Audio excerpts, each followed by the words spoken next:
I felt something creeping up from behind me, and as I turned to look, I was confronted with a creature that had snakes for hair. Her eyes were glowing, and she covered her face, as if it were painful for her to gaze upon me. I got back on my feet as quickly as possible, and started to run in the opposite direction.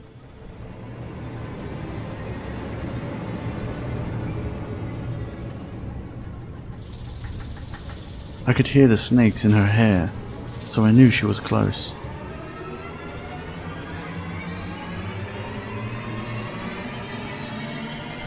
I slowly looked through the trees, and I saw her frantically looking in all directions.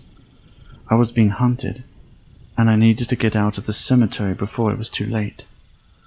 I waited for her to look away, and tried to create as much distance from her as I could.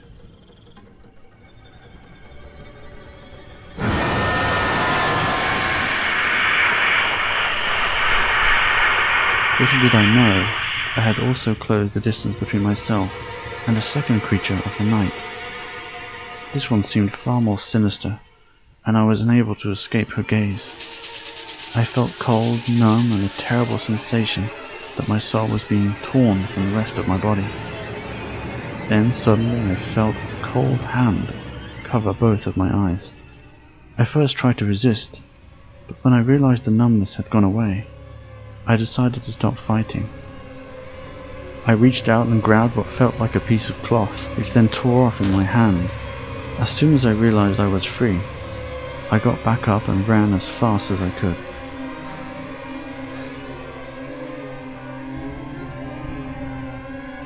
I reached a clearing in the middle of the cemetery. I could hear the sound of snakes all around me, and all I could think about was that deathly stare and how it slowly drained my life away.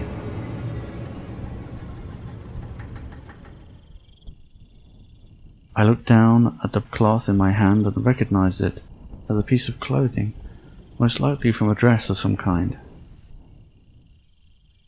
I used it as a blindfold, as I figured it could offer some sort of protection. I could still see the bright moon through the thin cloth, which I could use to navigate to the other end of the graveyard. I slowly crept through the forest as quietly as I could. I knew the journey was going to be treacherous, but it was all I could think of at the time. After making my way through the thickness of the forest and holding on to every branch I could find, I slipped and fell. I felt that same cold hand clutching onto my arm. I was not afraid at this point. I didn't feel threatened by her presence. I figured she knew the forest better than anyone, and who was I to question the best chance of finding a way out? So I let her guide me through the forest.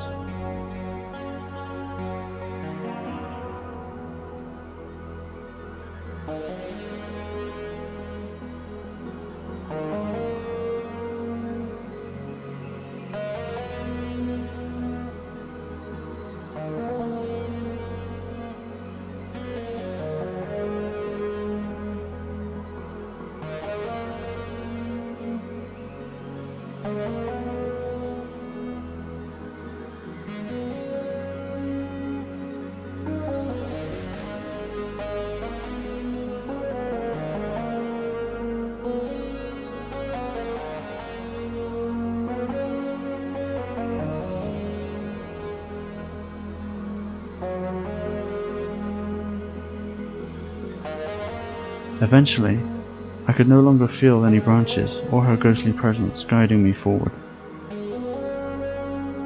I could sense that I had reached the other end of the cemetery, and when I removed my blindfold, I found myself standing before the gate.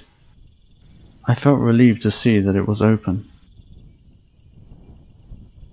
I looked back at the dark forest, but there was no sign of life. All those ghost stories of people missing, strange sightings were true. I never believed any of it, but I had witnessed the truth.